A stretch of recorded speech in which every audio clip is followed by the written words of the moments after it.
Hey. Hello, everyone. I'm Flo, Watermelon Sugar. Hey. Hey, um, when I first made that intro music, I thought, after 3.5 minutes gonna be pretty slow. When I tell you how to go, it's not 2.5 minutes. It goes so fast. It goes so fast. It goes so goddamn fast. Faster than that.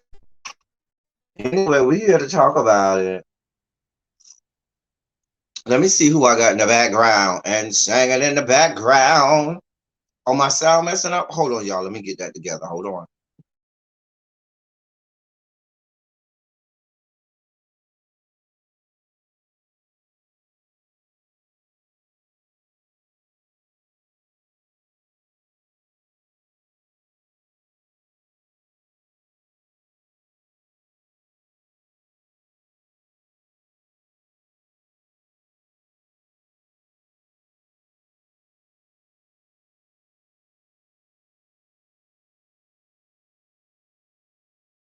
Is that better? I hope that's better. I hope that's better. Anyway. Oh, hey. Hey, my hair is so big. I wore this hair in honor of Yaya. My hair is so big. So Girl, you see clearly I need a drink. Like I literally I just turned it off. Girl, I just turned it off. It's too much. It's too much. Too much. Too much. Too much. Ain't no suspense. The suspense lasted all of 45 seconds. Like, girl, listen. I got questions though about the ending. I got questions. Which is why we are doing a live review, because what I'm not finna do, dear one, doll baby, is go through the 3-hour process that is doing a pre-recorded oh god, recorded video for that. Jeff, you liked it? What's good? So Jeff, what's good, Dominique? You liked it, Jeff? Okay. You really liked it, Jeff. Girl. This has been a day. This has been a day. Listen, first the fat boys. Wait, you really want to talk about a day? You really want to? Girl. Listen, started with waking up at 3 a.m. and not being able to go back to sleep. I just thought about how you missed my morning up.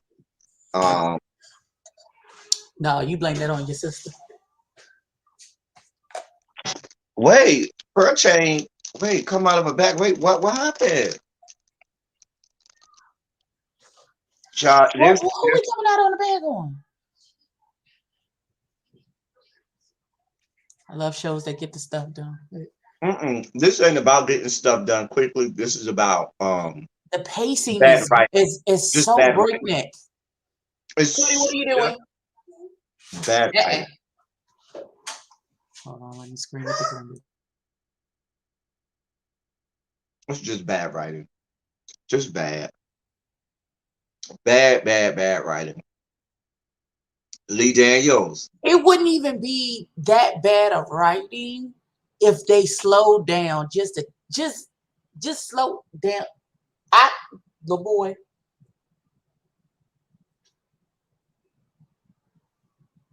Oh no, man. I mean, it's just like I don't even have an analogy or a metaphor to It's compare. like it's like the first 2 seasons of Empire on fast forward. Like we would be on episode 7 or 8 of Empire at episode 2. That's what I tell you one thing. I haven't read the book. I'm not familiar with the book. But if I were the author of said book, I would be going off. Oh, when I tell you, I would be going off for the old, new, past, present, beginning, and end, first and last. Child. Might not be a season 2. I don't want to get to the end of season 1. Girl, like by the end of season 1, we're gonna be 10 years ahead.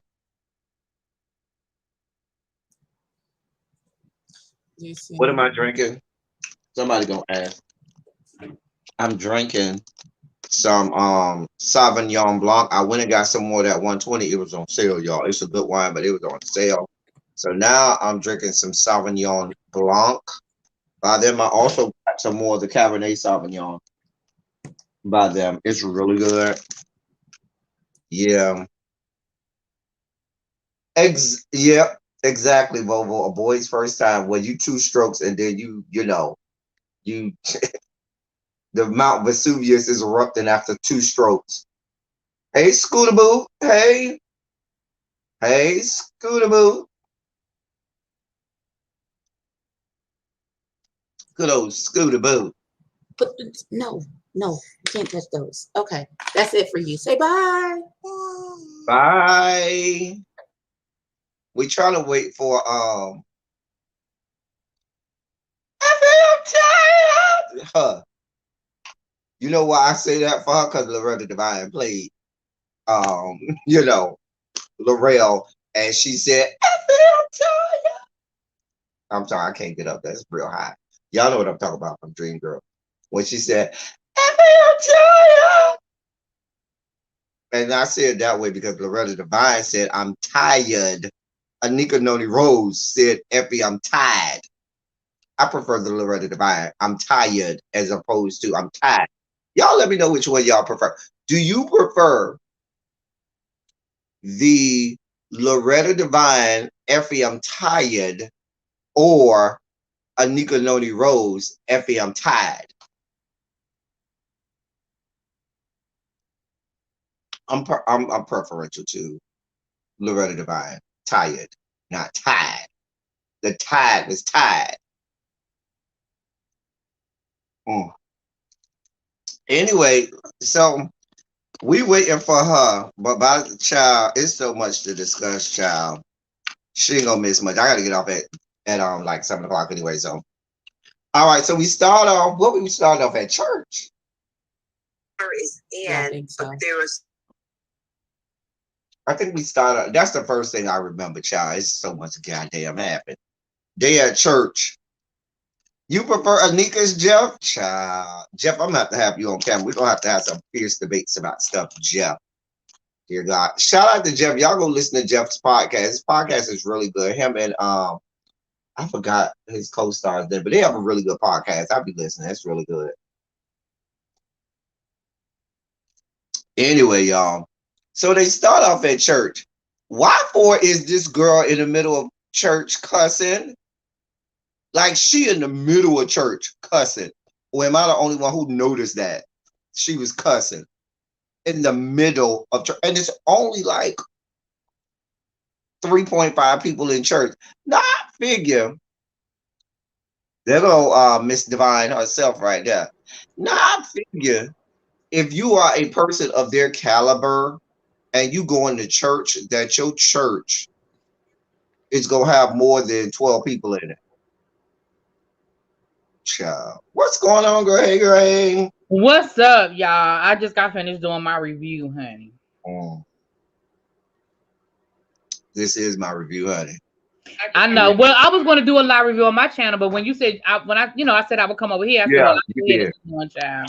Because girl, wait, next week we could do we'll do it on your channel, and I do a tape review. We'll do it like that, okay? Yeah, because I felt the same way you felt about this thing. I said, girl.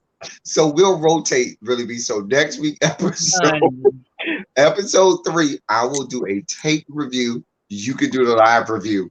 And girl, and I will be here to drag them.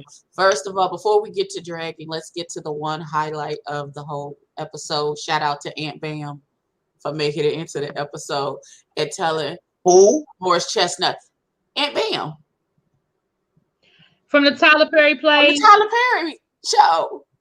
And she is from Tyler Perry, but I don't know her name. Child, you remember her name? Aunt Bam. That's her name, Aunt Bam. She the one who can't stay.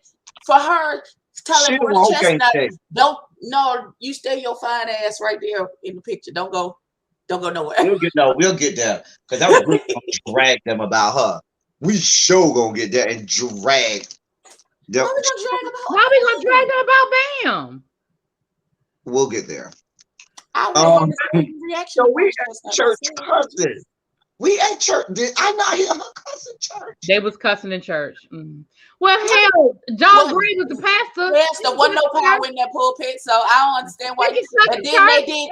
This is how I know they don't know Jesus. You gave us 15 seconds of a song in a church. Why? What? Girl, I was like, really? We didn't even get, and you gave us the vamp and took what is happening? And then it took us out, and then it took us. Girl. And that ain't no song for altar call when you at the end of the sermon. That's a praise and worship song. It is, and that's it is not an altar call song. Yeah. Ain't nobody got saved that day. Child, nobody. That manner. No, but if you cussing in the church, you ain't getting saved. And like I said, with somebody of their caliber, you are a multi-billionaire probably at this point. Why are you at a church with 12 people? Like I figure. Like it's the aesthetics of it. It's how it looks. Donations that island is small though. Apparently the island is small and well insulated. So even if they're paying tithes and offering, or even if they just giving yes, because they can use the church for tax write-offs and stuff like that. You know, those billionaires and stuff like that. Oh yeah, here you go, pastor. And the pastor is gracious enough to say, appreciate you. So I figure, you know what I'm saying? I didn't see no building fund board on the wall, so clear they might be paying. But that church looked to be very meager. It looked, but I feel like so I hear what you're saying, and I don't disagree, but I feel more historic than meager. Yes. I understand what you're saying about the population, but again, I understand what you're saying about everything you're saying. But again, I think we have to also remember the setting. This is an island. This is a summer community. These are very transient people, and most people don't go on summer vacation to go to church. So I hear everything you're saying, and I don't disagree. But remember, she did say. She did. Remember, she had the whole argument with her later in the show saying, "You just come here during the summer. We here all year long." Right, but that still don't mean that it's a mega church on the island. And even if I'm not saying it's going to be a mega church, it ain't even packed. It's a ghost town in this church. It's summer. I don't buy it. Especially most churches are empty in the summer. Don't nobody go to church in the summer. We do go to church in the summer. We do. We do. I'm not saying nobody's there, but no, what I'm saying is traditionally the numbers are lower in the summer. Now that's just a fact. No. People are traveling. People are on vacation. Not at my church. Not mine either. That doesn't like there's a lot of people traveling, so there'll be people missing like a Sunday here, a Sunday there. Right. That's what I'm saying. It's not gonna look like that. But it doesn't look like that. Yeah. It's not gonna look like that. Yeah. Listen, I started my statement off by saying I understand what you're saying, but I also, with everything else in this episode, I just feel like that was I understood the point, but I understood the point they were trying to make with the church as well. But I just listen. When I saw John Gray, I immediately was like, "The Lord don't even know the people." Listen, listen, y'all need you had to let out. Who on the mother's board over there? Because that church don't look like it ain't got no power. Ain't nobody praying to him. Ain't nobody doing nothing. And I know whenever we talk about religion, I always got to bring this up. Yes, Catherine. Y'all are making the assumption that this is a Kojic or Pentecostal type situation. The reality is it could be a Methodist, it could be Catholic. Like it may not be. No, that can't be Catholic. That is not Catholic. That is not. Wait a minute. Why can't it be Catholic? First of all, that right there is not a Catholic church. No, that may not be a Catholic church you've ever been to, but it could be. No, what I'm saying is that doesn't look like, because Catholic churches, for me personally, my personal experience have been they're very ritual based. So they're like there's a lot of omnis and all that Latin things happening and stuff. So that doesn't. The Catholic Church stopped talking in Latin in the 1970s. But I'm not going to even go there. I don't know. That's what I'm telling you. I've been to a lot of Black Catholic churches. It wasn't set up like a Catholic church. It didn't, right. It didn't look. It didn't come off.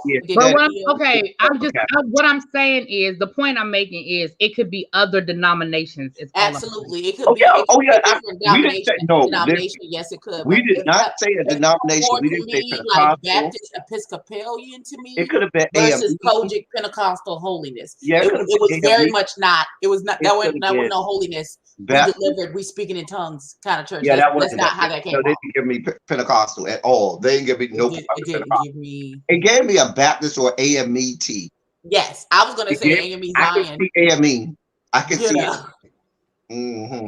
But because the AME are real pious, and I'm rich, and I'm above the rest of you people, and I would just like to say that y'all had too much titties to be out to be at church, but I'm just going because.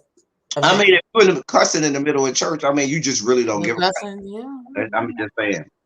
In the let out, a lot happened at the let out. We started off with the mother-in-law saying, "You need to get your child in order." First of all, I don't like that woman. There's something, she's so nasty and so rude. And I just, that mother-in-law do something to me. I can't. I don't like her. I want to push her down every time I see her. Push her down. Because she always saying something crazy. And also, I noted that everybody knew at that point that Teddy was retiring and she was taking over. Because later on, stuff started not making sense later on in the episode. But at that point, when we were at church, because remember those ladies came up to her and talked about the Forbes magazine, they knew Teddy was retiring and her dad was retiring and she was taking over. I want to know how much time happened in between. Now that I remember. At the beginning of the episode, remember she was walking into the gala, and then after the opening credit, it said 2 days earlier. I remember that. I'm just how fast I vividly remember it saying 2 days earlier. I'm just wanting to know how fast can you get a Forbes magazine cover? Well, also the question. Also, we know that enough time has passed from last episode to this episode for them to get a DNA test result. Now, I don't know how long that takes. I ain't never had no DNA test done. But the day of Corey Povich, you can probably get that pretty quickly. You can probably get it. Well, I'm sure you can get it pretty quickly. I'm just saying we know at least that much time has passed. Right. Let's ask the magic Miss. I need to know. Because this time frame is janky than a mug. I'm sorry. It's ridiculous. Listen, it's ridiculous. What else happened? A lot happened at the let out. I couldn't even keep up with everything that was happening at the let out. Didn't Chocolate Chocolate Thunder, that's what I call him, Lance Gross, come up to her and they were talking about him doing construction or something. Right, doing work on the house. Well, where'd she get this money from? Well, remember she got those loans. Oh yeah, that's right. She did get the loan. She took all the loans out. Okay, so but I thought she said she got the loans just to come there for the summer. But I guess she did that to come there and listen. She ain't blow. If she only been listen, the Google machine said that you can get 1 day, same day processing on DNA tests if you pay enough money. Okay. And she also might be spending money she don't have yet. She may very well be banking on getting this little into this business intern program. Yeah, I mean, she's making those kinds of irrational decisions anyway. She already had a business before she got to the island, so clearly her business just didn't stop. Right. I mean, listen, in this episode, everybody had her gel and her hairspray, so I'm trying to figure out why she needed a loan to begin with. Because everybody, if she's trying if she's trying to go get national buzz with being behind the scenes with the Forbes magazine, and maybe she's trying to get like into like Targets or get. I don't know. I know she's trying to expand it, but I was like, damn. Because that stuff wasn't making sense. Like when she was like, the people down there to the hair and makeup and wardrobe for Forbes is using her stuff. That seemed real far-fetched. Like I don't figure Forbes magazine and their stylist group to be using small businesses. I figure they got all kinds of, contracts and associations with certain brands that they don't, connect. But when they if they doing a photo shoot like this, that's not near, I'm assuming it's not near where they normally would do, and they hire freelancers. She could have had a conversation with whoever. Depending on who they hired. Whoever they hired. Like maybe I figured that they would go through Leah for that. No, not necessarily. Not necessarily, no. And even if, and the reality is, even if they went through Leah, you don't control I'm not gonna say you never do, but generally speaking, you hire someone to do your hair and makeup. They use the products that they use. And I don't figure Forbes magazine with the thousands of connections that they have to reach on down to little. It's not about reaching down. It's not about Forbes reaching down. It's the freelancers that they hired. Right. If somebody hired Ebby to do their makeup, Ebby is bringing her makeup kit. And if Ebby likes to use Juvia's Place or a small black makeup company, that's what Ebony, those are her products. You hired her. So the person that they hired, what I'm saying is the person they hired may be using those products. I agree with y'all but what I'm saying is, and like I said, I could be totally wrong, but in the world of major company conglomerates, a lot of times they are restricted on companies or subsidiaries and things like that they could use because they have all kinds of contract agreement. But honestly, but I don't think that's the case in regards to like once you hire a freelancer. I'm gonna tell you like this. How I know is unless it's a specific ad campaign, it's not really like an ad for. You know what I'm saying? Even our fraternal organizations, we have contractual agreements with some major corporations where even down to if we're having a party, we can only use X. We have a list of alcohols that we can use. Right. But again, that's what I hear what you're saying. If our name is attached to it, we have to say, I'm going to use it. And so that's absolutely. I hear what you're saying. And I'm not disagreeing, but what I'm saying is what people see and what's really going on. So if you hire, again, I'm going to use Ebby as an example. They hire Ebby and they say, listen, these products need to be on your table because these are people we have contracts with. That's fine. That's what'll be on Ebby's table. That doesn't mean that's what Ebby's using. You, again, I hear you. That's the same thing with the liquor company. Okay, you got to put the signs up and all of that. But that doesn't mean that that's what they're actually drinking. I'm with you. But if Ebby pours whatever she really want to use into that other bottle, that's one thing. But Ebby ain't just nilly-willy. Okay, we could do this. We could do this all night. You're not understanding what we're saying. It's okay. But the other part about it is I figure Forbes, if they're sending their whole photograph team, they probably sending a whole group of people. No, you can hire your own people. There's no rule that says, listen, these are my people. This is who I want to do my makeup. This is who's doing my hair. Like, no. But that's what I'm saying. She didn't seem to know. But I could be wrong. I'm looking way too. Let's move on because we got 1,001 things to this episode. God, it's 1,001. Anyway, what else happened at the let out to the party? I mean, to the church, not to the. It might as well have been. First of all, let out to the church. There was a lot going on after church. Why is there? A lot more. It usually is a lot going on after church. It usually is. Hey Julia, you know what church you go to? I'll be tired. I'll be ready to go. I'll be hungry. Yeah, but at my mom's church, they have fellowship down in the fellowship hall almost every Sunday. So it just depends on what church you go to. At my church, absolutely does. The let out in the parking lot might be better than church service itself because there's always a lot going on at the let out. Okay, it's like the club. Sometimes the let out is better than the actual club.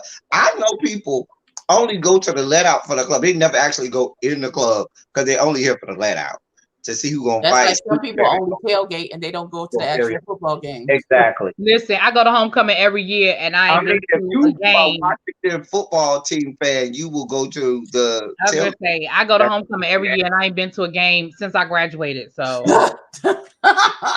and I go to homecoming every year. You know what? I'm a little different. Like, I remember. Well, you were in the band, so that's a little bit different. That's what I'm saying. I remember the first time I went to a game and wasn't in the band and wasn't playing. It felt out of place. I was like, "What am I doing? Why am I not preparing to go on this good field? What is happening here? Is this what regular fans do? Y'all just sit and watch? Y'all are not participating? Like, I don't understand this concept. What is happening? What? Anyway, didn't something else happened? I can't remember. There was so much going on, but I do remember after church they went home and she got her back blown out by the husband because he said he wanted his company back, and now we figured out why for him to be a DuPont he didn't have his own company, because that's what we asked last episode. We were like, wait a minute, if your family is that, you know, big name like the Franklins, why you don't have your own company? But apparently, because Chad done fucked the thing up. So he was trying to bang his wife out in order to get the company back or something like that. Like, that's how that works. Like, wouldn't she just give it back if that's his wife? You would think that, but you can. Well, I think that's what the plan was. Remember, she still wasn't good. She wasn't even in the CEO seat officially at that point. I think the plan was for her to give him the damn company back. And that goes back to what we all said last week, that wait a minute, billion-dollar companies don't work this way. They do not. You should be like, okay, well, I'm the CEO today, or I'm the chairman of the company today. Yeah, that's not how that works. That's not how any of that works. Not how any of this works. Any of it. So we then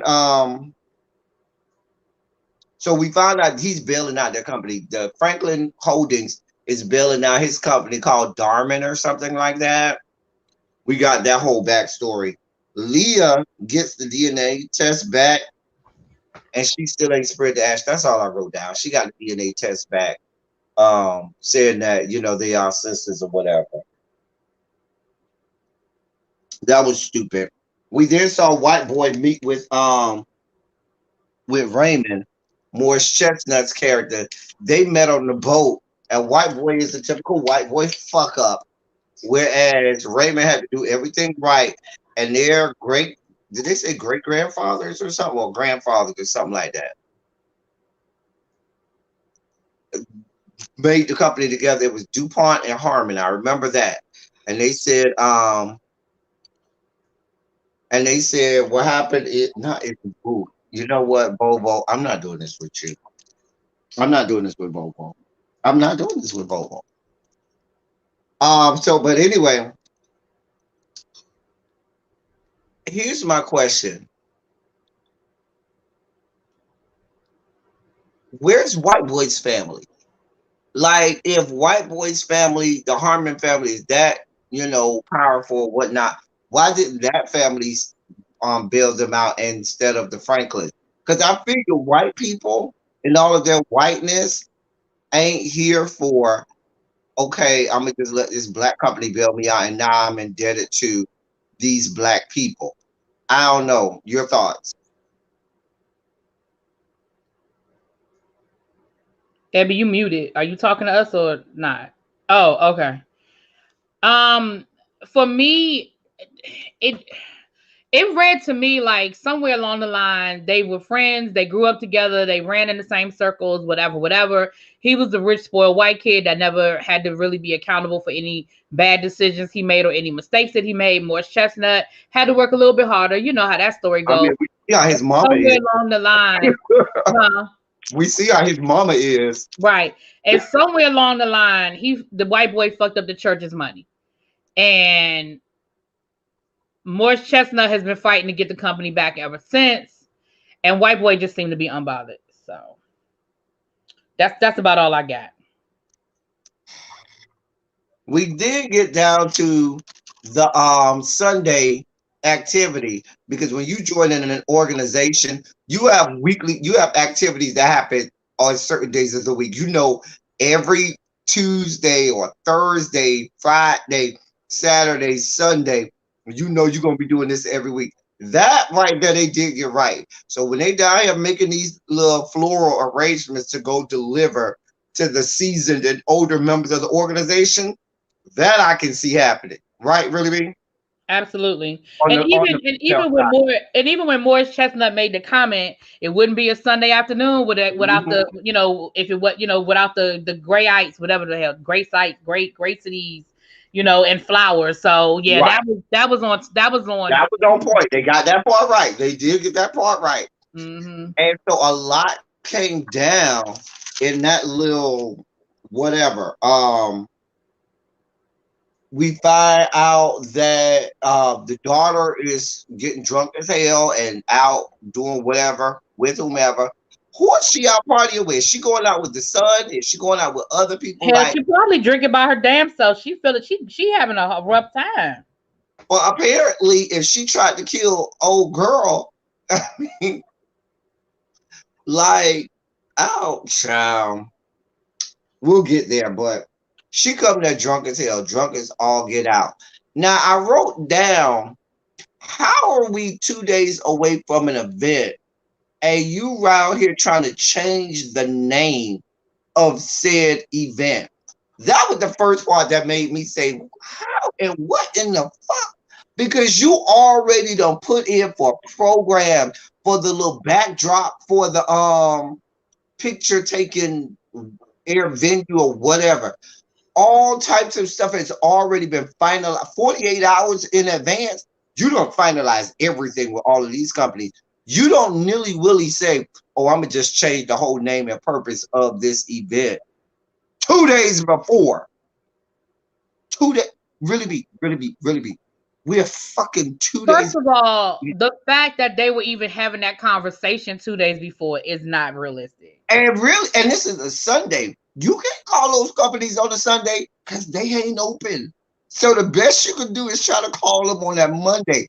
And you're going to call all of these companies on Monday and say, oh, I need to change everything. And the event is when? Tomorrow, they're going to say, well, man, we can't do that. None of that makes any sense. And where was they taking all them little raggedy flowers to? That is not. They were taking it to older and seasoned members of the organization. Like I said. Oh, okay. That, them being initiates or whatever, they're going to make them do that kind of stuff. Hey, make these good flowers, take these arrangements to sister so-and-so, sister so-and-so here, sister so-and-so here. Baby, you finna go take them things, and that's how this goes. But that shit kind of went over my head. Like, and first of all, when old girl brought that up, why don't we change it? You as president, first of all, the president wouldn't have even been in there with the initiates like that.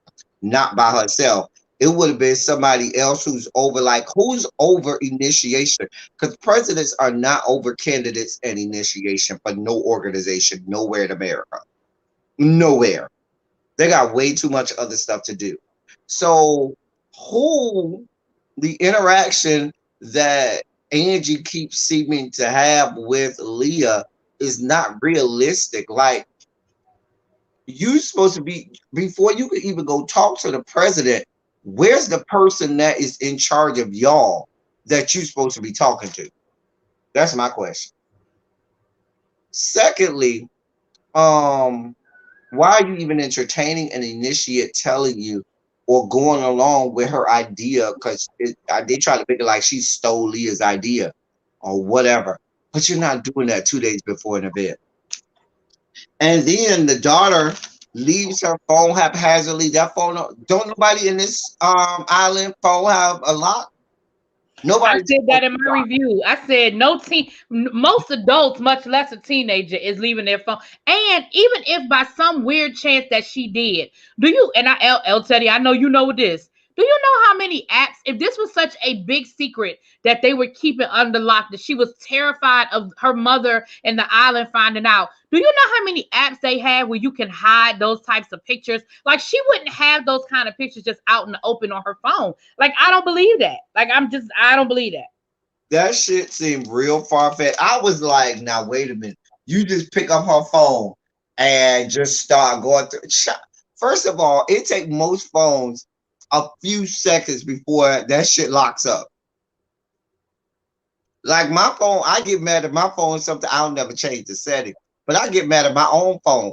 I'll put it down for like 10 seconds, and next thing you know, I'll be like, fuck, damn, I got to still unlock you, but I still do it because I don't need nobody going through my shit. Now, the mom just goes through her phone. If you were that bothered about what was going on, wouldn't you immediately, maybe after the meeting, say, hey, but we need to talk? I saw such and such. That whole conversation between her and the daughter didn't come until well after. And I feel like if you were that bothered or you thought it was that much of an issue for the family, you would have brought that up sooner as opposed to later. Because you know the girl is in the hospital, and if she gets better, this stuff might be talked about. That seemed real far-fetched to me. I don't know. What was your thoughts on that? I mean, I told you the whole phone situation I thought was absolutely ridiculous. I mean, yeah. Like, I just don't feel like she would wait to talk to the daughter about her and the Taylor chick or whatever. I feel like that was probably. I think she would if she had to process it. I think she would. You think so? Yeah. Because when she mentioned it to her later, she made it like it was like, yeah, girl, I love you, but girl, we ain't having no parts of this. Like, we need to, nah, this ain't going down like this. Like, you can't, you know what we got going on. I can't have this. And I feel like she would have said that earlier on, but like you said, I could be wrong. I don't know. It seemed like because it did seem like she was ready to accept it, and that she even sort of suspected it. And then it seemed like she did a whole 360 later. Like, it was weird. I don't know. Mm-hmm. We'll get to that thing, because that whole scene was poorly executed, poorly written, just was way out of order. So then one of the ladies, Leah tells one of the ladies, make sure you drop this arrangement off to my mama down there to the convalescent home, or, you know, old folks home.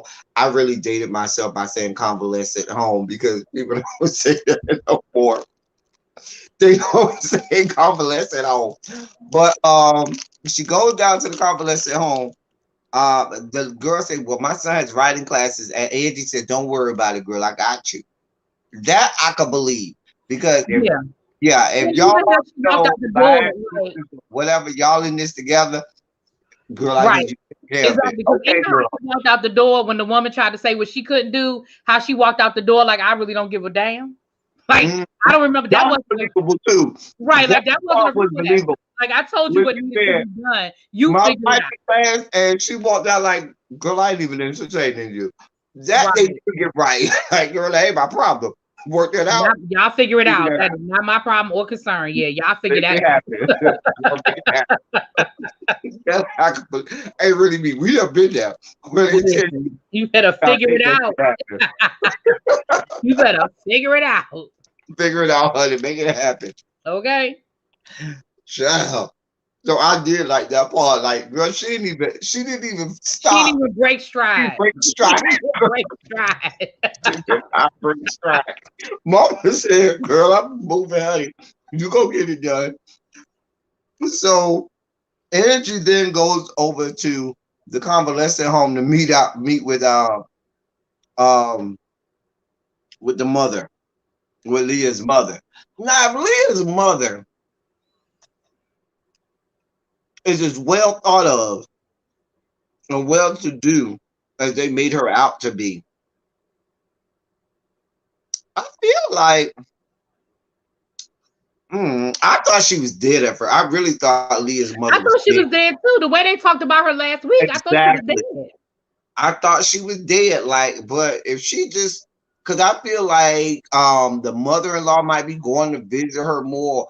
Other people, you know, when you have somebody that is that revered within an organization such as that, they aren't left alone a lot. You know, they have people that's gonna go by there. Now y'all go see about past president, you know, Franklin or whatever. You know what I'm saying? They're gonna make sure that person is well looked after and taken care of. And it seemed like she just been tossed to the side and thrown to the side. And that's part of it. I was like, I don't know about that. But Angie goes there and she immediately thinks that Angie is Leah. Well, now that's the part that I thought, okay, again, that part is the part I didn't really that part didn't bother me so much about, you know, because sometimes, even in the best of organizations, if people's family has taken over and they don't, you know, it is what it is. But what I thought was unrealistic is that at the end of that scene, we see where Leah and her daddy conspired to put her mama in that home. You just gonna let there aren't instructions that nobody is to visit her. They just get to walk right. She just get a stranger that nobody's seen before, and she just get to walk right on in and visit her. Right. Yeah. And then the thing about, because most of the time, if that was the case, the instructions would be, you know what to do. Go take it to the front desk. They're gonna take it to my mama, and just leave it at the front desk. Like, she wasn't supposed to go. That my mama got her good flowers. Exactly, she wasn't supposed to get in there. She would because again, if they bring her flowers every Friday, then that's an expected package. I mean, every Sunday, then that's an expected package. The other part about it is Leah and Angie don't look alike. Not in my estimation. They don't really look alike like that to me. And one thing, having dealt with somebody with Alzheimer's, if you look like somebody, more often than not, they will confuse you with another family member that, you know what I'm saying, that they look like. For example, me, when I dealt with my grandmother, her going through Alzheimer's, everybody tells me all the time I look like a younger version of my uncle. So when I would go see my grandmother, she would often call me my uncle. Like, they will revert back to, if they're having an episode with Alzheimer's, they usually will revert back to years and years ago. And that's why my grandmother would always associate me with my uncle, because people tell me I look like my uncle when he was young. And so my grandmother would, you know, call me by my uncle's name sometimes. And so with Leah and Angie being the same age, it kind of threw me off. I was like, first of all, they really don't look that much alike. Second of all, I kind of felt like she would have called her the name of one of her, you know, sisters that is older, or aunt, or somebody else in the family, and not just called her Leah. But I could be wrong about it. That. Stuck out to me, having dealt with Alzheimer's and stuff like that. But we get the story that Leah got sold I must say sold into slavery. Sold by her mama. Wait, how does that work out? Like that? Here's the part. I didn't understand why that was necessary. Like, that was, unless they're going to bring us something later on, that was so unnecessary to this storyline. Like, I feel like they have enough with this storyline that they don't have to add that her mama sold her. Like, that was so unnecessary. Just clunky, unnecessary. Just. It was like thrown in there. Like it didn't even add up and make sense. Because that conversation would have been just as important for us to understand that Leah's mama knew about Angie. Leah's mama knew that there was a bastard child. She knew who the mama was. You know, like all of that story was valid. But that last little part that was thrown, I was like, I had to rewind it myself because I was like, wait a minute, is she saying what I think she's saying? Because it didn't make sense. I thought at first they were saying that Leah's mama wasn't her mama. That's what I thought they were saying. That's what I thought they were saying. I was like, wait a minute. I had to rewind it because I was like, this don't even make no sense. I was confused. I said, I am confusion. Well, your mama. And the aunt, and that's why I looked at the aunt, said the aunt wouldn't have told her that. I mean, yeah, because the mama dead now. The aunt could have came throughout all of the mama dead now. You might as well give up, all of the tea now. Because I was like, because it was confusing until later on when she had the conversation with the aunt. Because I was confused still up to that point. I was like, wait, did she? And wait, and how? And what? We'll get there in a second. Then they have Chocolate Thunder come over to look at the building, and they find this extra room. I didn't understand the purpose of this extra room. Why? Maybe they're gonna find this extra room in a later episode, huh? Did you call him Chocolate Thunder? I called him Chocolate Thunder before. Okay, amen. I didn't.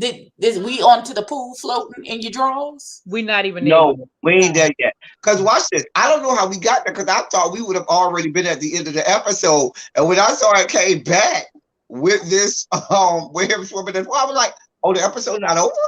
Oh, bitch, we got Let me more. tell you something.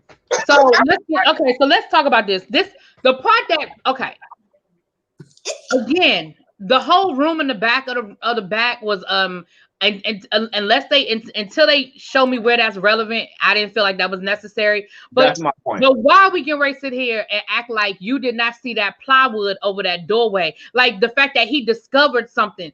It was plywood. It wasn't brick. It didn't blend into nothing. Like you literally pulled it apart.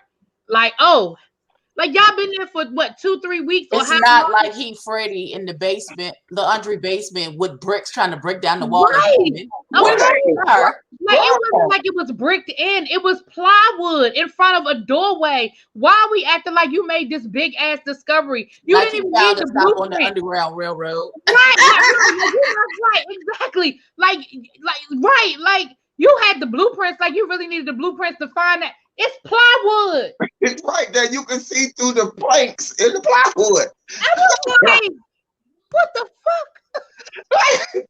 Y'all, Lee Daniels, y'all got to do better. Do better. He do need to do better. But I will give credit where credit is due.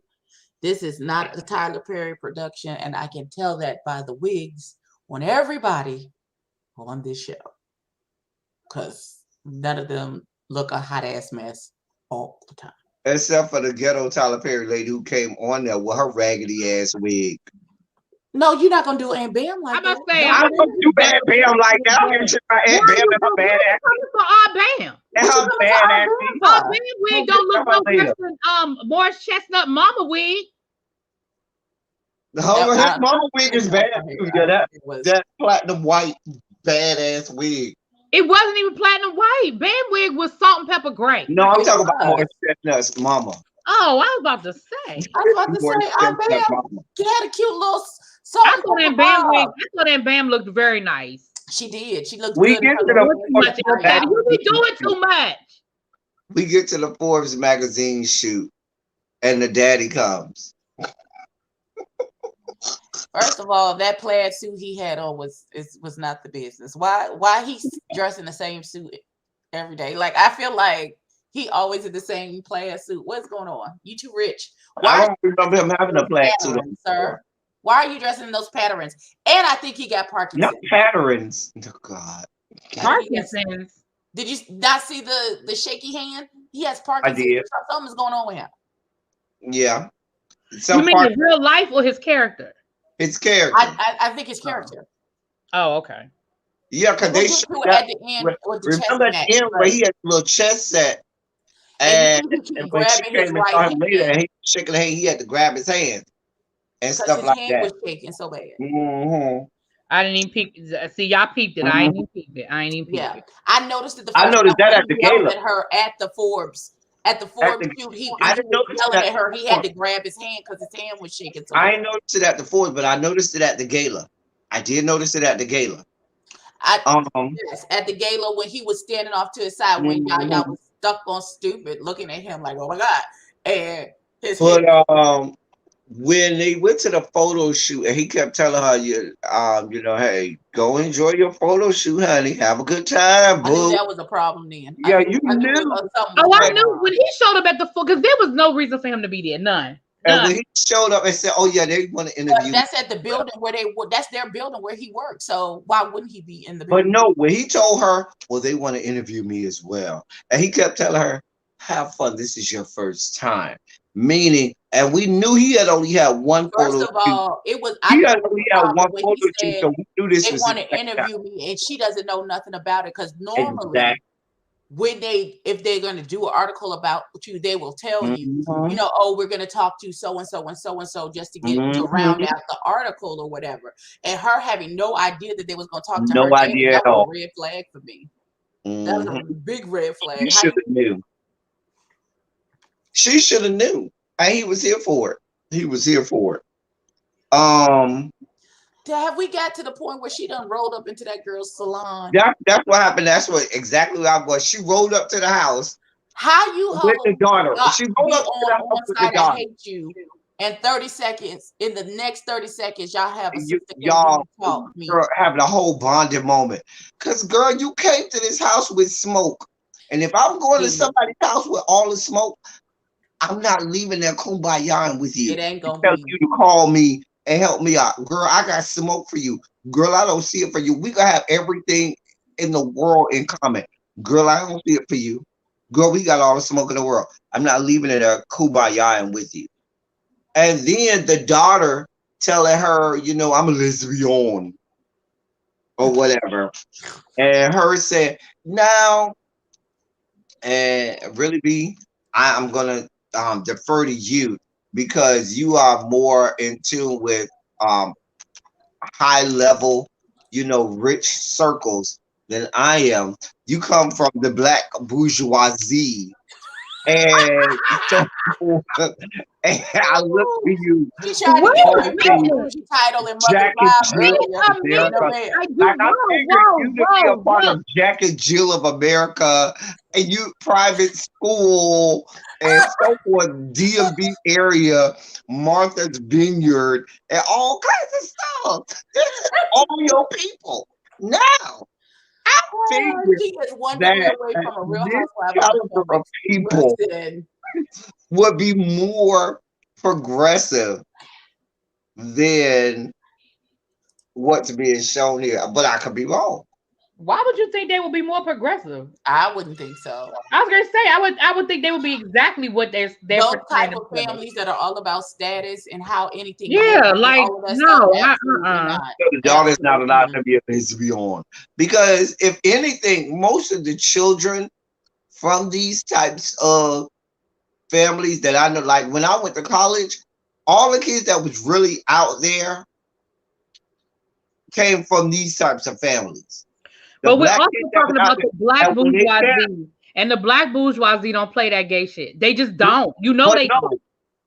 When I was in school, and I'm not. When I say don't play that gay shit, don't come for me. I was speaking from their point of view. Right? No. Ain't nobody gonna come for you for that. But what I'm saying is, when I was in school, the out there members of the Rainbow Coalition came from like the black bourgeoisie.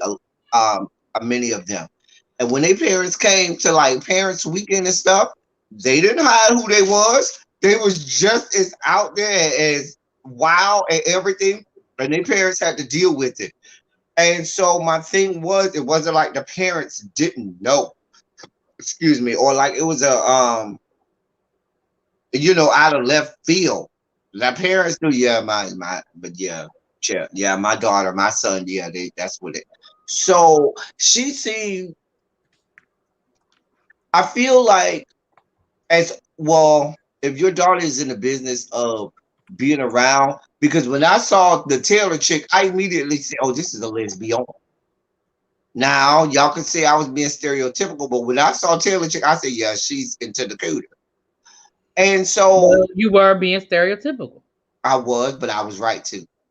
So I'm right. I was.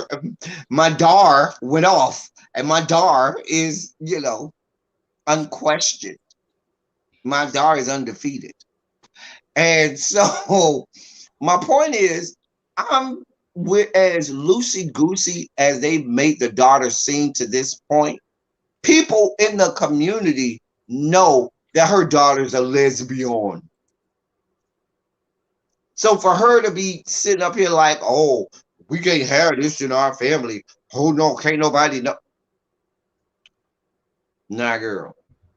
I disagree with that now. I disagree. I feel like that scene, it was pretty on point and pretty on brand. Like, I feel like, first of all, just because she looks the stereotypical doesn't mean she's gay. And even if the community, quote unquote, if it's something that's being whispered about, it doesn't mean that it's accepted, and it doesn't mean that she accepts it from her daughter.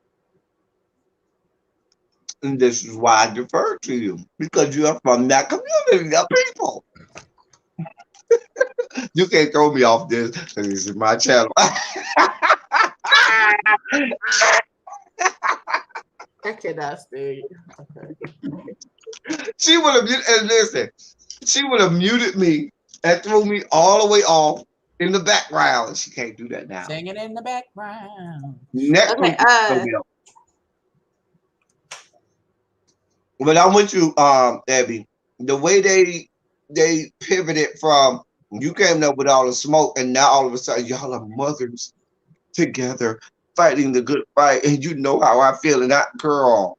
Like, it gave me whiplash. It changed so fast. Like, one Right. minute you was like on site ho, and next minute you'd be like, "But my sister, girl, call me when you figure it out, girl." Call me when you feel like what? What? Because You just told me you was on site. even from Like Angie's you own my perspective, shit. Angie, you came in this, a bitch just rolled up in your house, didn't even knock on the door, open door, and came right into your house. Girl, she walked right into your house, girl. She walked right into your house. That's all I saw was Diary of a Mad Black Woman. Why is it?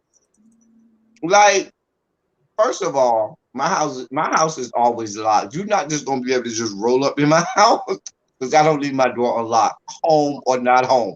That's the first thing. But damn sure, you're not gonna just walk up in my house and I'm just gonna let you. I don't give a shit who you are. Now, and really you will probably agree with me.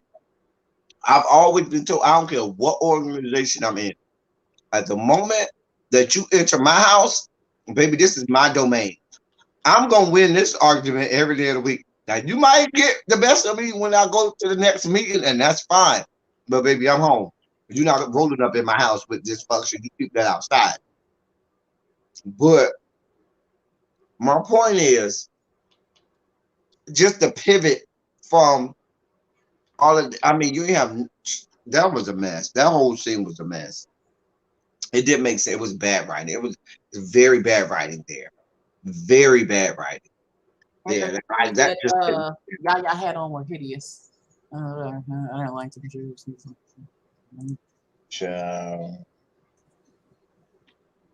Then we had the whole situation where she finding out that she was sold. I keep wanting to say sold into slavery, but find out that the aunt knew the whole time, and the aunt never said anything. I'm still trying to figure out who was in the picture with the aunt that she set on fire. Was she? I don't know. With Daddy? I don't know if that was her or him. I don't know.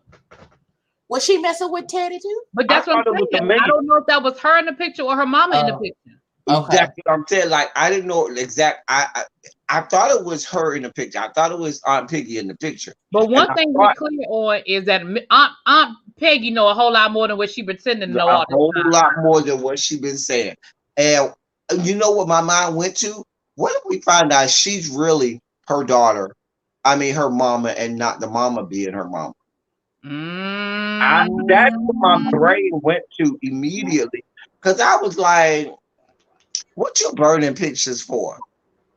Because if you are so far removed from this situation, and you know, my sister never told me anything, and I don't know anything, what you burning pictures for? Child. I don't know. That didn't make sense to me. Like, I ain't understand that. I didn't understand it either. And how in this whole situation where, okay, I sell the baby, my child to you for how much they said, $50,000. 50 grand. And 50 then grand, and and 6 months later then you came back and was like, I yeah, no. signed the paperwork. I don't think somebody's giving you 50 grand, somebody who's just well to do and well off as the person who has 50 grand to give without getting paperwork. I don't think but that's not how adoptions work. Even if you do sign the paperwork, they do get like 6 months to a year to change their mind before that. I never knew. I never knew that. That I never knew. Yes. In different types of adoptions, the parent who's having the baby and giving the baby away, they are given a certain, because people change their minds all the time. So yeah, they do. You get a window, and I think they get anywhere from 6 months to a year after the adoption process is started, before the adoption is final, and they can change their mind at any time and say, I can't do this, I don't want to do this. But if that's the case, boo boo, I need my money back. No, I don't want. It's no. Oh, you gonna work for me and da da da da. Because clearly she didn't work for the lady who she gave $50,000 to. Didn't she work for the Franklins? I thought they said she worked for the Franklins. I don't know. Where would she have made it? I thought she was a maid for the Franklins. That's how he ended up banging her back out and getting her pregnant. I don't know. Well, maybe. I don't know. Because I guess that's what they're trying to say, that she was going there to be a maid to pay off this $50,000 she owed because the Aunt Peggy had used the $50,000. That shit didn't make sense. It was just too much. Like, wait, what? So you sold the baby, then got the baby back, but didn't. I'm not even gonna tell y'all no lie. I didn't even follow that whole story. I didn't follow it. I was like, fuck it. I just had to wait for a couple of more episodes and let it flesh itself out, because the shit ain't make no sense to me. I'm just gonna go ahead and be honest. It didn't make no damn sense. It doesn't make sense. It was added to the story for no reason. It was enough for us to say that Teddy was her daddy too. That's enough. They could have left that by itself, and that would have been enough drama in itself. But this whole situation, the mama sold her to some other lady, and the other lady had to get a child back, and it was $50,000, and that's why. Wait, what? Yeah, I didn't even follow all of that. I'm not gonna lie. I didn't. Because if you owe me $50,000, how are you opening a whole ass business on this good property? And I don't own this good business. I don't think that with adoption, because you're not supposed to pay for a baby. You're not literally supposed to be paying for a baby. I don't think you would, even those people who go through the adoption and maybe paying the baby's mother or paying her doctor bills or whatever on the promise of getting the baby, and the mother changes her mind, she's not required to pay that money back. That's not how that works,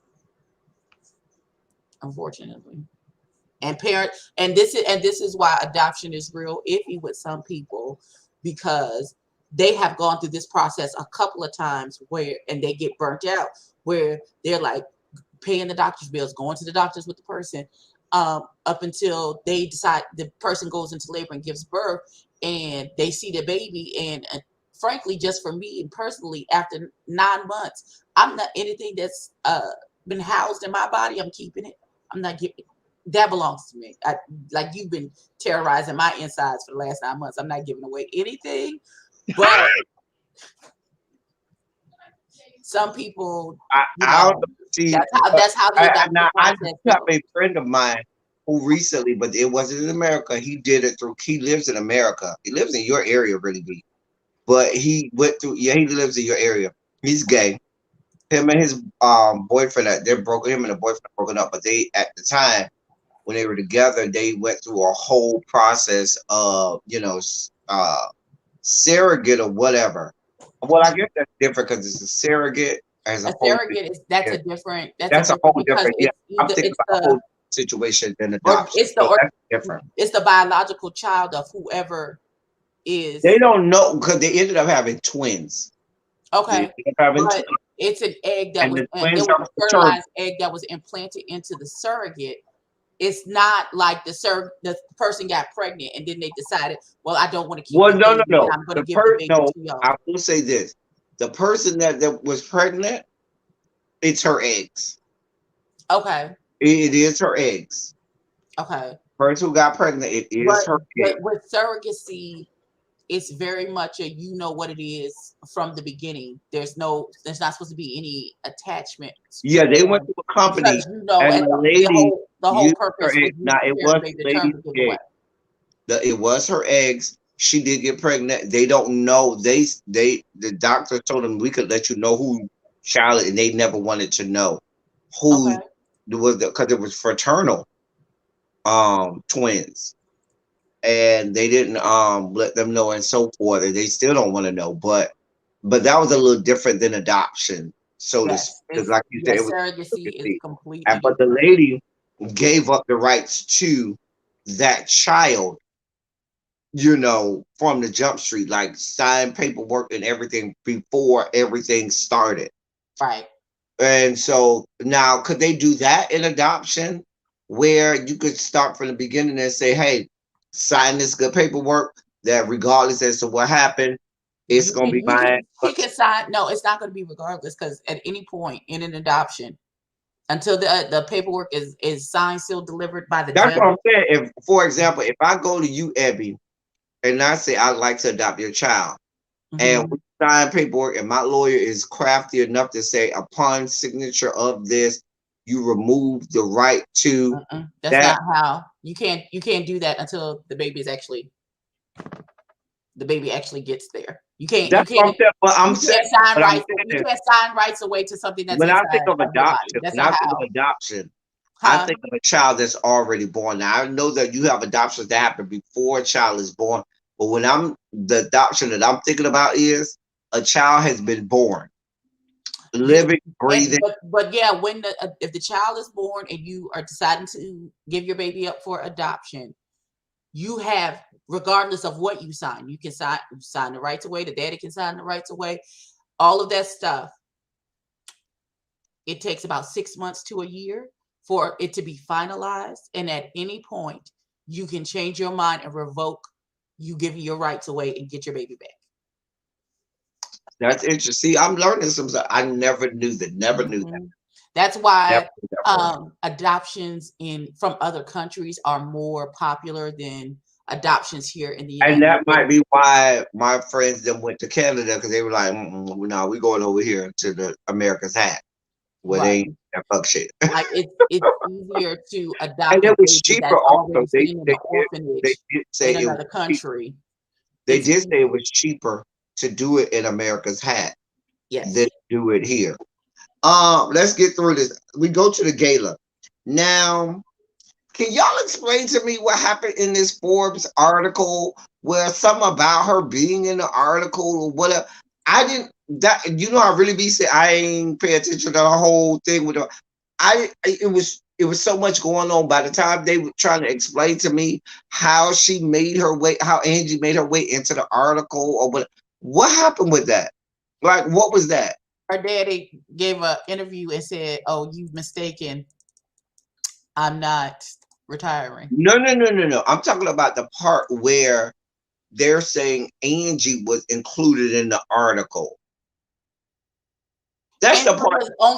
She was included in the, when they do in big magazines, Vogue, Forbes, and they do a photo shoot spread. And when the person is there, there's a little blurb on the picture that says, these are the products that were used. These are the designer's clothes that were used. Her hair hey, Bird. In the little blurb. That's the only part she was in. That's okay, because that's the part I was like, girl, they keep saying, oh, I was in the article, and I ain't really understand. I was like, girl, it was too much. First of all, I had overload because there was way too much going on in this episode. So at that point, I was like, girl, I can't. A bitch just can't. A bitch just can't. Right. Yeah. That's what it was. She was This episode should have ended after the photo shoot, and she found out about her. Well, maybe no, not the photo shoot. Maybe the scene at the salon where she found out about her daughter, and her and old girl had like a little moment. But that moment should have never had. It don't make no damn sense. It's so bipolar. Well, I understand that too, but no, I could have even went to once the daddy said, "Oh, you thought I retired? I ain't retired. You know, I'm still the CEO. You still my number 2." That was your cliffhanger, girl. We'll see you next week. Yeah, because everything it was just too much in one episode. It was just too freaking much. It was a lot. I mean, you had Ghetto, like y'all say, Bam or whatever her name is, because I don't watch it. Stop telling that woman Ghetto. What did she do that was so ghetto? When she rolled up on that good red carpet, she was ghetto as all get out. She was not. She was grateful and happy to be there. Exactly. She was not your little Katie nose doctor at Aunt Bam. Aunt Bam makes good cakes. Damn it. And her small business, she's been working at this small business for the last 15 years, and she now but that was the part that I didn't understand, because didn't they say she was a part of the article or something? No, she's not. No, she was one of those small. Remember when Angie was talking about the small businesses that they should open it up to small businesses? She was one of those. She was one of the honorees of the night. Yeah, the honorees. Yeah, that's. Okay. Because it was so much going on. I was like, you gonna stop calling Aunt Bam ghetto. That's what you're gonna do. She wasn't ghetto. That's not nice. Girl, I would have been like Leah, like, who is she and why is she here? Because first of all, we should have a list of everybody who has tickets to this event. How did she get here? And if she's an honoree, I'm gonna know, because I would have screamed. I've been a part of events and galas where we honored people, and well before that event, we get the list of honorees. Well, we can say, yeah, that person's not gonna be an honoree. So, and you as being the president, you shouldn't be like, oh, I don't know who this is. I don't know how they are honoree, girl. But again, if we go back to how a gala is run, the president, that's not under their purview. They get the list saying these are the people that now they might ask questions and be like, well, who are they? And this and that. And that's where, as a president, I would have went there. But again, on paper, she owns a small business in Baltimore. She fit the criteria of what they said they wanted to do. You're right. So I mean, there would have been no reason for them to be like, no, you can't be a part of this. And she wasn't being ghetto. I mean, if we go change me being bougie, I'm not bougie. You bougie. Wait a minute. If we gonna change stuff 2 days before, mind you, you tell people if they're being honored at a gala weeks and weeks before, so that they have an opportunity. If they want to invite people, you tell them, listen, if you like to have an allotment of tickets to sell, here's the number of tickets that I can allot you to sell. This shit ain't all happening 2 days before. That's when the shit got real. Well, listen, I already told you that earlier. That part is the part that blew me. Like, it's no way in hell you doing a gate. Like, come on, stop it. Like, come on, of this level, girl, and you traded it 2 days before. Anyway, so that was our Tyler Perry moment. Teddy Franklin said, "Bitch, I ain't retired. Get over it. You still my number 2. Get over it." He said, "You didn't even know I had dirt on your husband and his company." Which doesn't surprise me, and that shouldn't have surprised her. Like, what made her think? She should have been doing her home, and that's where when he told her last week, "You've been sitting next to me this whole time, and girl, you ain't been doing your homework. Girl, you ain't been watching." Like I said, when he said last week, "I'm better at this than you are," I knew then. I remember I told you that last week. I said he ain't going nowhere. He is playing with her like a cat with a mouse. He is going to devour her, but he gonna smack her around a little bit. Like, he was playing with her the whole fucking time. Yep. He really had her thinking she was doing something. And like I said, Abby, I wrote down here he got Parkinson's or some kind of disease, because that's right. That's what I said, because the shaking was. That's why I noticed the shakes with his hand. He had the little Parkinson's or whatever. White boy, who is the other half of that company that Raymond has, him and Tim and Leah go to the back and they talking after this whole shakedown. Let's get to that. That didn't make no damn sense either. Why? Because first of all, you just kiss her out of the blue. Either they done already been fucking before. I think there's a history there. Remember, they all grew up together. They went to the same schools, the same clubs. I think there's a history. I don't think they're currently in a relationship, but I think there's a history. Yeah, exactly. No, I agree with that. There has to be some history because you randomly kissing her out of the blue. Okay, so last week we was discussing them trying to get their marriage back on track and all that other stuff. Do you think it's because she was sleeping with the white man? It may very well could have been. That may very well be because remember we said last week we didn't know whose fault. We didn't know who cheated on who. We just assumed it was Ray. No, I never assumed. It could have been her. It could have been her cheating with the white boy.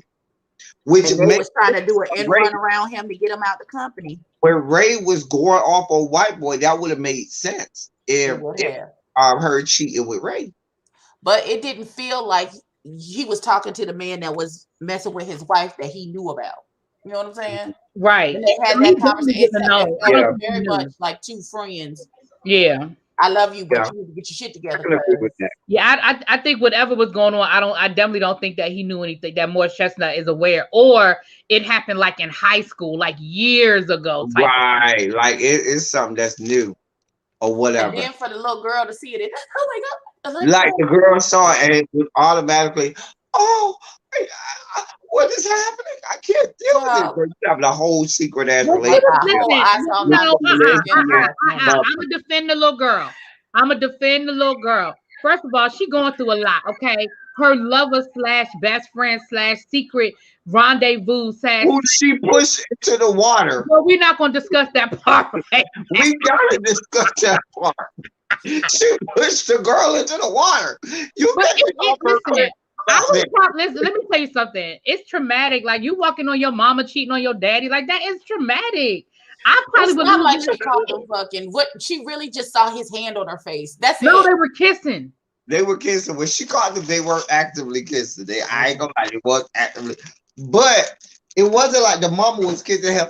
He literally. You can't make that determination. You open the door and you see people with their lips connected. You didn't see them before or after. So she doesn't know. The audience know the mama was not kissing him. He was kissing Leah. Let's be clear. Now, I gotta give Leah a pass. Yeah, I mean, you weren't kissing him. He clearly was kissing Leah. And the daughter just happened to roll up in at that point. And then the daughter gets arrested ceremoniously. Like, it was just way too much. Like, once I saw the daughter get arrested, I said, like, wait a minute. And you ain't even in the episode where the daughter got arrested. Well, they could have ended it right there. That would have been a great place to end it. And then next week's episode could have opened up with the chess scene. But I was like, girl.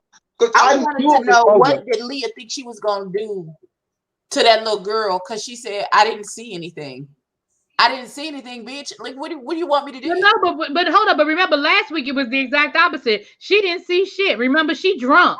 So you can't have it both ways. Last week she didn't see shit. But that's why I said last week that shit didn't make sense for you to be telling police my daughter ain't doing no goddamn questions, ain't getting interrogated by nobody's police. That conversation would have happened at the police station while your daughter was in the interrogation room, not from the docks. Right. Well, only because I'm gonna just write that off as them being rich, affluent, because we know rich and affluence get you out of a lot of normal shit. But Angie's daughter would have been at the police station. Trust and believe that. Okay. But I guess. What are you eating? Don't judge me, okay? I'm not judging you. You eating over there.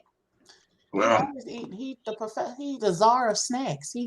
I know. That's why I'm asking what he eating. That's why I asked the question. So she Lauren gets arrested. Answering. Nigga, what are you eating? Cupcakes. Lauren gets arrested. Cupcakes. I went and bought some more of these. See, look. I went and bought some more to hostess birthday cupcakes. Lord have mercy. Go ahead. They're so fat, but I enjoy it. White cream stuff in the middle that squirts in Okay, my mouth. see, you always got to go too far. In my mouth. You always got to go too far. And bite into You it always got to go too far. I put my lips around it, the white You cream. always got to go too far. You asked. Once again, I know when to pick my battles when these two are. Record show Abby, did I not want to go here? And she pressed the issue. I just asked what you were eating. Ain't nobody asked for all that. You always go too far. Thank you, watermelon sugar. Don't do my. Listen, he need all the sugar he can. Listen, today has been a day of drama. Exactly. I didn't know you were gonna laugh hysterical at that, but I'm sorry.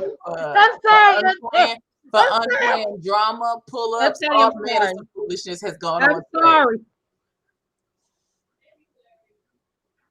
I'm sorry. Shit is not cute or I not. know. I'm sorry. I'm really trying not to laugh. I can't help myself. Okay, I'm done. It's always fucking me. There you Everybody else do that shit and don't nobody say a fucking thing. It's always fucking me. That shit pisses me the fuck off. And y'all laughing, that shit is real. Eat another cupcake, baby. Yeah, just eat another cup. I'm sorry. I didn't mean to laugh. I just couldn't. I'm sorry. I'm trying. It's your face that's making it worse. The face you're making is making it worse. Stop. Moving on. The daddy got Parkinson's. The daughter goes to jail. Leah goes to see her father with Parkinson's. I don't even remember the conversation that they had. I didn't give a shit at that point. The shit should have been over. He basically tells her, "You right. You saw me walking away from a little girl in the rain down in Boston when you was a little kid, and that's your sister, and her name is Angie, and you need to get her ass the hell off this island before all of our secrets get uncovered." That's pretty much what he said. And then he went to her house. And the aunt is burning a picture. He went to Angie's house. And the aunt pulled a stunt from her book, General Hospital, and pulled a gun out of nowhere. Yeah, because where the fuck this gun come from? The drawer. It was in the drawer. It was in the drawer. But what was clear was that they had a relationship because he knew exactly who she was. He knew who she was. It is clear that they knew I maintain is it coming out that she is really Angie's mother and not the other chick. I'm a smooth chick. I'm a cool chick. I got gas, but don't let me use it. Come on. That's Missy Elliott. Okay, Missy. You know, she's a bitch. I'm a cool chick. I'm a cool chick. I got gas, but don't let me use it. Ah, that was my shit back in the day. But the other thing that happened too, and we kind of skipped. Well, no, I don't think we skipped over. I don't know the pool scene, which I didn't care about the girl getting in the pool with her underwear on. But the part that I thought was interesting is we found out that Lance Gross' dad girl getting in the pool with her underwear on. When she went to go see Lance Gross at the pool. I don't remember her getting in the pool. I remember Lance Gross being in the pool. And he got out the pool and he talked to her about. He was talking about. He was like, he got out the pool. But no, they got in the pool. And she got in, and he was like, what you need to learn to do is just float and get away from, because she was talking about her mother's death and stuff. Yeah, and so he took her dress off, and she was in her bra. She took her dress off. She was in a bra and like some shorts. Oh, I ain't paying attention. No, those were some panties. Those were some high-waisted panties, honey. But the part that I thought was interesting about that scene was we found out his daddy died. With the gun. We found out that his dad worked for Teddy, and he died in the line of duty. But I bet you we're gonna find out later that Teddy murdered his daddy. I think it was more to that story too. Tracy, you don't know, but Clue is one of my favorite movies of all time. My favorite movie. I know almost every. It's Miss Green in the library with the candlestick. No, Tracy. We've had this conversation before. I've never seen Clue. Listen, one of my favorite movies of all time, Tracy. One of my favorite movies. Love it. Love it. Yeah, we've had that conversation. I've never seen it. It's so good. No, Missy. Clue is really good. Clue is a cult classic. It's so good. It's so when that man was running across that mansion to explain all the yes. what for. When he talked about Miss Peacock being from Washington, he said, "Hey, you, Mrs. Peacock, being from Washington D.C., should know that monkey's brain, although a Cantonese cuisine isn't usually found in Washington D.C." I'm like, "Yes, bitch." I thought about you when I watched it. I think about you when I watched that now, DC. Oh, really? The other thing that, and El Teddy, I know you felt some kind of way about last week about Captain, oh Captain, my Captain. I felt the same way about Phenomenal Woman this week. Like they shouldn't have put that in there. I just felt like you said when you do oh Captain, my Captain, there has to be some sort of passion behind it. Right. The same way about them doing. I need you to give me some passion. And there was nothing behind it. It was like, hey D, what's going on, D? I was like, wait, what? Like they did this whole Maya Angelou, and they was I was very what the Beyonce Lemonade freedom is happening. Stupid. It was real stupid. I felt but that's exactly stupid. I think it was very heavy-handed, and it didn't. It was like too on the nose. It was gratuitous. It was out of place. It didn't make sense. Right, and that's what I'm saying. I thought about that. I said, so is this what we're gonna do every week? We just go throw in a poem by a Black writer just to throw it in there? Because again, you gave me nothing. You didn't say, hey, this was Mama's favorite poem. Didn't say, and then it was done with no sort of passion to it. They were just reciting the lines. Like, I don't know. I was like, right. You're not gonna do it because we liked well-placed Black Black poetry, Black songs, things like that. It had an onus and it made sense. But here's the thing.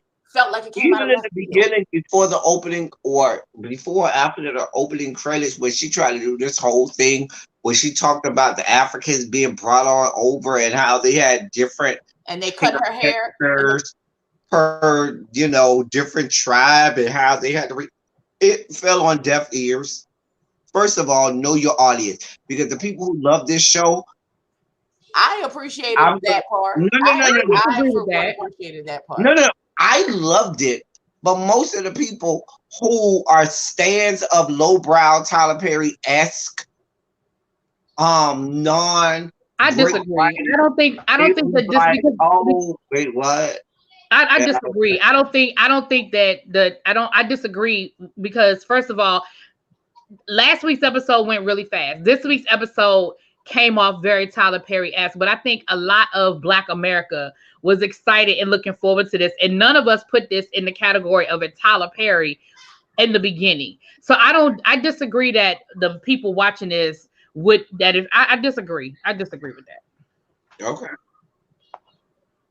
I think that is very bougie of you. I've been told that I'm listen. Well, stop calling me bougie. Next time, say I'm bougie, and this is what I think. You are bougie because I'm not bougie.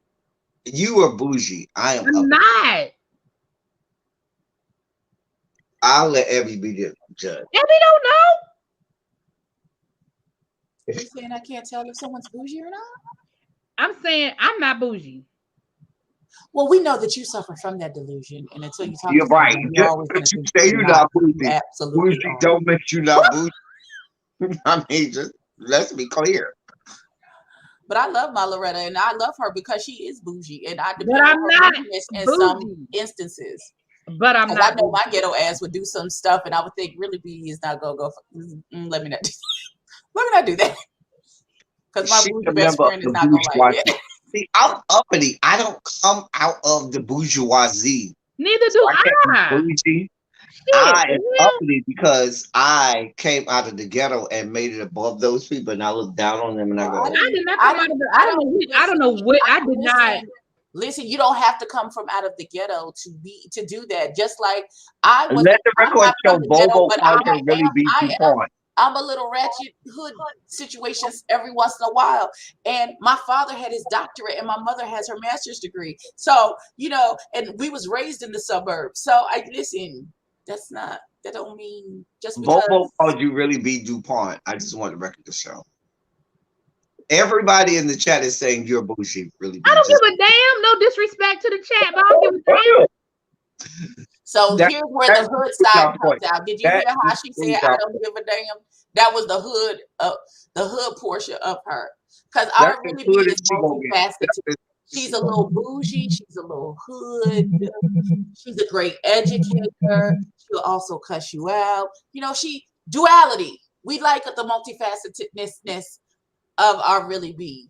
She is my bougie best friend, and we will fight. Listen, I tell you, we will windmill for our bougie friend. We will fuck y'all up. Bougie ass we can call her bougie, but bougie. Are